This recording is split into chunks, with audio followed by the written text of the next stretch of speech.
Bernhard and I'm a speaker at the TÜV Austria Technology Days 2024. I did my PhD at the Vienna University of Technology, in particular the Institute of Electrical Engineering, in collaboration with the pilot factory at the 22nd district of Vienna. This also belongs to TU Wien. And we were in a very privileged situation because we had access to a real factory where we could collect data from real OT systems in real production.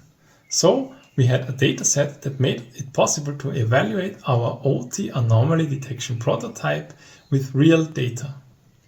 My name is Bernhard Brenner and I am living the future at the University of Technology in Vienna and the TÜV Austria Group.